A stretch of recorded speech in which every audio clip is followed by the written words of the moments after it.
Hey everyone, welcome back to In the Alley. My name is Cody. Glad you guys are back for another video. It's team preview time. So you know what that means. 14 teams. Every single day there's going to be a brand new preview. Hopefully, fingers crossed, I'm going to try my best to make a video every single day. Get something out. Kind of just go from there. I'm going to start in A to Z order. So Arizona, you're up first. You clicked on this because, well, you want to see the preview of the Arizona Rattlers. So did this last year to kind of start my channel, and I think I've learned quite a bit from last season to this season. I think it's going to be a little bit more streamlined.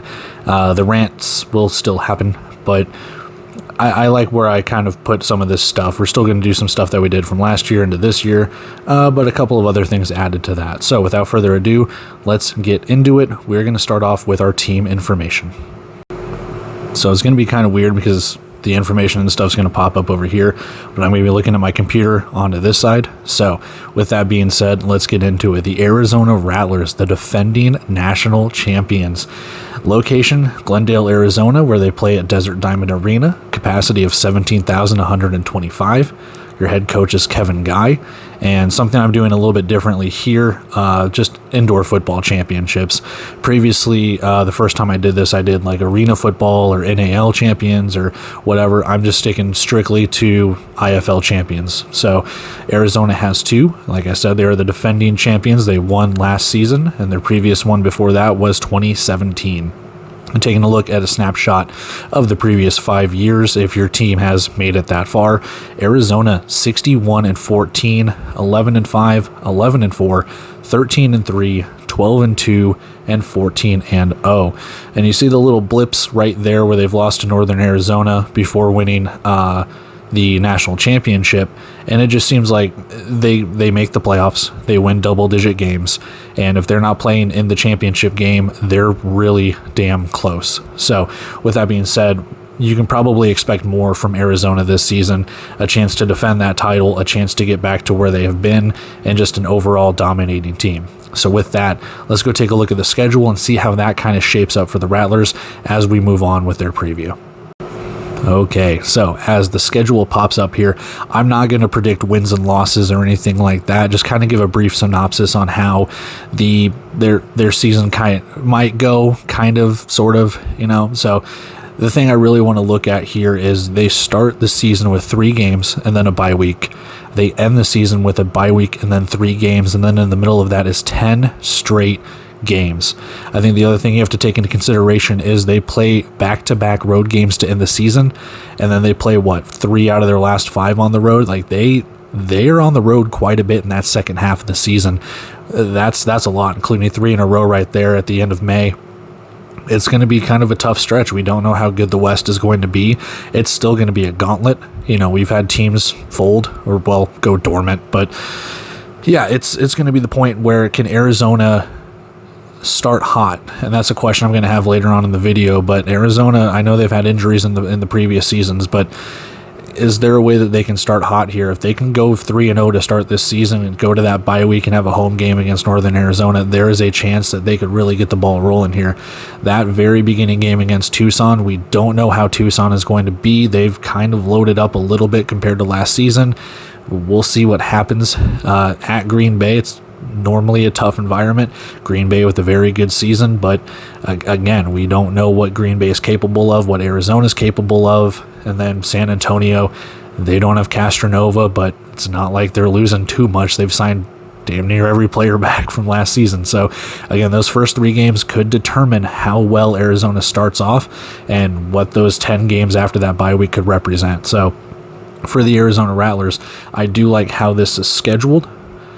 I do, but they have to start hot. You have to win those home games in that first half of the season, because as you go on the road there towards the end, you really need to win some of those games, because Bay Area there in June, that's going to be a tough one if they are still clicking on all cylinders like they are. Jacksonville at the beginning of June, that's going to be a tough environment. Always Vegas, and then to end the season, they're home against San Diego, at San Antonio, and at San Diego. So San Diego could be playing for a playoff spot like they were last year. San Antonio looks to get into the mix here. It's a tough schedule, but Arizona has always won double-digit games for the last 5 seasons or more. So I expect more from Arizona. That's just how it is. You're the defending champ. You're loaded up. So with that being said, let's go take a look at the roster and see where they're loaded up, where they might need some help, and kind of go along those lines. Okay, so here is the roster that I have personally made, checking transactions page on the Indoor Football League site, their own personal website, Facebook, Twitter, whatever the case could be. And I'll just kind of do a brief like position by position thing. This is probably going to be the longest rant is all the players. So as we all know, Drew Powell is back with the Arizona Rattlers. Dalton Sneed, Garrett Kettle are gone. Trip Harrington comes over from the Frisco Fighters. Powell, 3-time MVP, all with the Rattlers, taking them to the playoffs, won the IFL championship with the Barnstormers, I believe. Correct me if I'm wrong, but yeah, he's very, very good. I know he's got the label of choke artist, but you just want a title, bring him back. We'll see what he can do. Big question here is running back, and I'll get into it when I do the impact players here in the next segment, but who's going to be the running back? You got a lot of rookies right there, and again, all of this stuff is fluid. I get it. We don't know if they'll sign someone or if someone else will come through, but right now it looks like 3 rookies, and I don't know. I'm not down there to see who's kind of separating themselves from the pack. We'll just kind of see when the first 25-man roster starts out. As for the wide receivers, I think this is going to be a very good strength for the Rattlers. Kobe Smith is re-signed from the team last season, and they do bring in Darren Wilson from the Iowa Barnstormers. He might be a little bit of a diamond in the rough. I did like what Iowa had with him. And then a big name here is Elijah Lilly. Small frame, 5'11", 178, but the dude is a really good kick returner, really good on special teams, and if they don't have Jamal Miles or Glenn Gibbons coming back to return those kicks like they have last season, Elijah Lilly easily going to fit that bill. MJ Harris played a couple of games for Tucson, if I'm not mistaken. I don't think he played the whole season. After that, you have just a couple more rookies. Offensive line is going to be a big question mark for me. Christopher Strader comes over from Iowa. Cordell Brewster comes over from Sioux Falls, Vegas, and Tucson. He played for 3 teams last season. He has that Tucson connection with Kevin Guy or Kathy Guy, however it goes. So we'll see how he goes with the offensive line. But Goner, Lamar Mady, Cole Carter, like the anchors of the Arizona offensive line. So that's going to be a big question mark, is how can that team gel, especially with new defensive rules. Speaking of defense, Kevin Symes and James Nimwaya are back on that defensive line. A lot of players coming over for the rookie side, for that defensive line side as well. We'll see if anyone can break through. Linebacker, Connor Taylor, I haven't seen anything from him. Travaris Farrell is down there on the non-active league IR, so we'll see if he gets back into any sort of action. But overall, we'll see how that linebacker position goes. They're roughly the same size, 6 foot, 6'2", 225, 230. I'm not going to pronounce the Western Carolina guy's name. That is a lot of L's. And Demarius White from Arkansas Monticello coming over there as another rookie. A strength for the defense here. I don't know how they keep getting it, but Dylan Winfrey is not re-signed, but they do get Ethan Castleberry from the Frisco Fighters. Devontae Merriweather, the championship game MVP, is re-signed, and Isaiah Huff is re-signed as well. Lacavius Daniel comes over from Green Bay. He didn't play too many games with Green Bay, but I guess Kevin Guy liked what he saw, so we'll see from there. Isaiah Jacobs, 6'4" as the defensive back. That's going to provide some length. Castleberry, again, 6'3" himself. So very good secondary. I think that's going to be the strength of this defense. They do re-sign Dawson Evans. Had the pleasure of interviewing him on the Shady Sports Network. Very chill guy, but he's also a very good kicker. He doesn't kick too many deuces, if I'm not mistaken, but he is very good when he is called upon to do so. Field goals, extra points. I can't remember how many extra points he missed, but it wasn't a lot. So he is very, very accurate, especially when it comes to making extra points. You look at the non-active roster, Deontay Powell-Woods in the CFL, a couple of guys on the league IR, a couple of guys suspended, probably to a different league. So there you have it for the roster. Let's go take a look at who I think is going to be a couple impact players, some departures, things like that. All right, key signings and re-signings and some key departures. So I touched on them all a little bit, but let's start off with wide receiver, kick returner Elijah Lilly.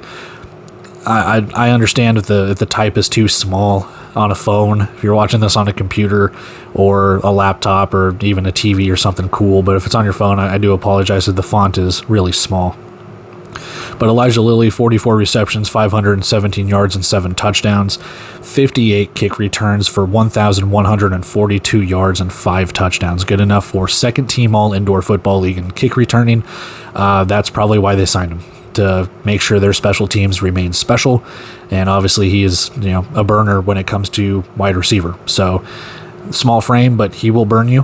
And again, if you're going to have, Darren Wilson or Kobe Smith be there, he could be, another kind of diamond in the rough when it comes to, is he going to be able to shock some people and maybe even be a wide receiver 1? We don't know. Defensive back Devontae Merriweather, 78 tackles, 5.5 for a loss, 1 sack, 7 picks, 10 pass breakups, 2 forced fumbles, 1 fumble recovery, and 1 touchdown. 2024 National Championship Game MVP. It's crazy to me to think that he had those stats. Got no accolades, no first team, no second team. That just shows you how good of the defensive back position was in the indoor football league last season. Very, very good player, very veteran player. He's going to be that veteran presence when it comes to that secondary and even that defense overall. So he will be the guy that, personally to me, I'm going to be looking at on that defensive side. Can he get more interceptions, maybe double digits? Can he be in the backfield? We'll see. We'll see what he can do, but not bad for being a championship game MVP, and he's got a ring to prove it. So finally, key re-signing, I have defensive back Ethan Castleberry. Like I mentioned earlier, Dylan Winfrey yet to be re-signed, or maybe not going to be re-signed. But Ethan Castleberry could be that replacement. 71.5 tackles, half a tackle for a loss, 7 picks, 16 pass breakups, 1 forced fumble, and 1 fumble recovery. That is good for second team all indoor football, an all rookie team. So when you look at those stats, comparing to Devontae Merriweather, Ethan Castleberry has 6 more pass breakups, but 7 less tackles, or 6.5 less tackles. Like, that's how razor thin the margin was for second team to no accolades. So again, Ethan Castleberry making it look good, adding more firepower to that secondary. Like I said, I think that secondary for Arizona is going to be their bread and butter when it comes to the defensive side of the ball. Key departures, though, we got to talk about guys that have left. Now again, I got to preface this. These rosters are fluid. Just because I'm saying these key players are signed or re-signed doesn't mean that they can't be cut.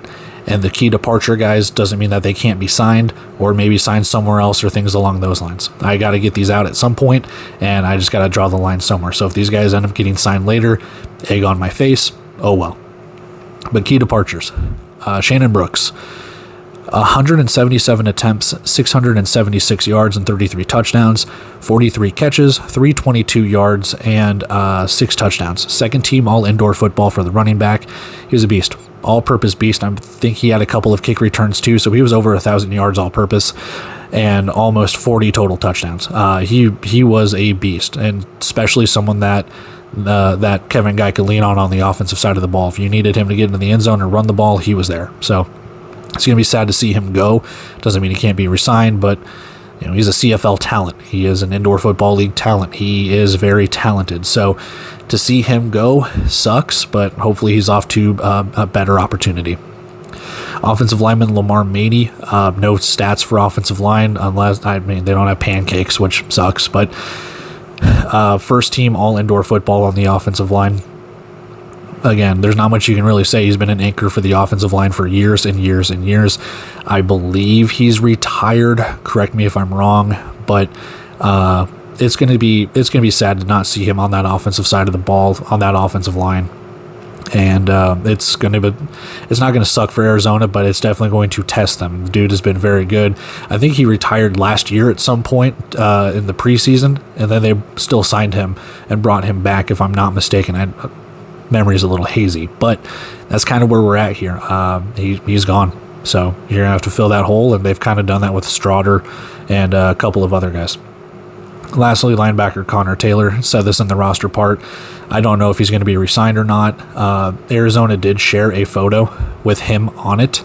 I think about open tryouts. I can't remember the photo off the top of my head, but so that could relate to him being signed. I'm not sure. Otherwise, why would you use a photo with him on it? I don't know, 59.5 tackles, 9.5 for a loss, 2 sacks, 1 pick, 2 pass breakups, 1 fumble recovery, 2 blocked kicks. He didn't get any accolades, but the dude blitzes like crazy. The dude is very, very good. I think he played double-digit games. A couple of times Traveris Farrell got in, but Connor Taylor, I believe, was there for the championship game and their playoff run. So it's going to suck to see him go, especially to see how these new rules with stunting and twisting and kind of the doesn't matter if you're in the alley to blitz or not, anything. The dude is quick. And to see him not be here, it's going to suck not to see what he could have done. Again, not to say they can't get re-signed, but if he isn't, that sucks. So anyway, that is our segment for key signings, key departures. Let's move on. I've got 3 big questions I want to ask, just some open-ended questions, and we can chat about that in the comments or whatever, but let's go take a look at that. All right. So 3 big questions. Question number 1, can Arizona go back-to-back? I mean, it's pretty simple. That's the first thing you have to ask. Can Arizona go back-to-back? I don't think there's been a back-to-back champion since the Sioux Falls Storm. And that was way back in the mid-2010s, if I'm not mistaken.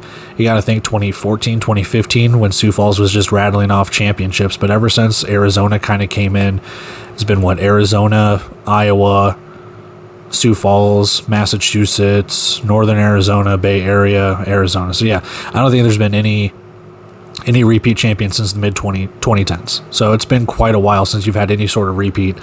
So I guess bet on someone else if you're a betting kind of guy, but can Arizona go back-to-back? That's a big, big thing that you need to ask when it comes to this team. Question number 2, how will a new offensive line impact the offense? So again, a new offensive line, you're losing your anchors in Lamar Mady and Cole Carter, J.J. Coleman, William Lay, whoever you have. And that's going to be protection for the running game, protection for the passing game, and how you're going to adjust to these new defensive rules. It should be fun to see how not just Arizona, but any team in the indoor football league and how they adapt their offensive line and even their defensive lines and things along those lines. No pun intended. But how will this offensive line impact? You've kind of known what Arizona's offensive line was going to be. The scheme is probably not going to change, but Drew Powell coming back, probably a little bit different than Dalton Snead, a little bit different than Garrett Kettle. And I get injuries were huge for Arizona, but especially the quarterback position. But again, Drew Powell there, a new running back. It's just going to be, it's not a huge question mark on the offense because we know we can get it done. But can that offensive line do what they do? Can they push people around and bully? Simple. Third one, can Arizona start hot? In the last 2 seasons, Arizona has started 1-3 and 2-3. They've been below 500 multiple times, and I alluded to it. Injuries have been key to that. Injuries to the quarterback position, injuries on the defensive side of the ball. I mean, it's not been a fun start for Arizona. They've always come on hot towards the end of the season. They still get double-digit wins. They win a freaking championship. Can this team start off hot? Like I alluded to in the schedule, they have 3 games. Can they win those 3 games, go into a bye week, and start getting some wins? Because otherwise, you might start 1-2. I'm not saying they're going to, but let's say they start 1-2. You have a bye week to get it right. Can you fix that? That's just how it is. Can you start hot? That's as simple as that. Can you start hot and keep that pressure on the rest of the West in order to make sure you claim that 1 seed, you claim home field advantage, and you make sure that snake pit is rocking? So for me, can Arizona start hot? Can they go back-to-back? And how's that offensive line going to handle everything that's going to be thrown at them this season? I know injuries are part of every single team, but we'll see what goes on with them. So those are my big 3 questions. Like I said, feel free to comment how you think Arizona is going to do.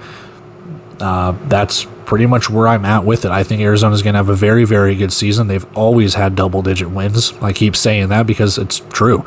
They're not a national championship they're not a national champion for a reason. So this team is going to be a target on its back. Everyone in the West is going to be gunning for them. Simple as that. It'll be the Super Bowl for multiple teams. So I think Arizona has a lot of work cut out for them, and we will see how that progresses into 2025. But with that being said, let's get on out of here. And that is it. That is preview number 1 down. The Arizona Rattlers complete. And like I said, I think it's going to be a fun season for them. A lot of key returning players, a lot of new faces, and a lot of rookies that could fill in and be, who knows, the next big name for the Arizona Rattlers. There could be a new Lamar Mady sitting around in that offensive line for, 5, 6, 7 years. There could be a new running back in town that's better than Shannon Brooks or CJ Odom or I'm blanking on the other one. Anyway, yeah, that's pretty much where I'm at. I'm curious to see how this team goes, and like I said, they're probably going to win 10 or 11 games, if not more. We'll see how it goes, but for all intents and purposes, that's it. That's the Arizona Rattlers. So tell me what you guys think. Like, comment, subscribe, do whatever you guys want to do. With that being said, Bay Area will be the next video. I'm going to take off here and get ready to go ahead and probably film that one too. So yeah, I'm going to take off here, guys. Appreciate you taking the time to watch this. Until then, see you.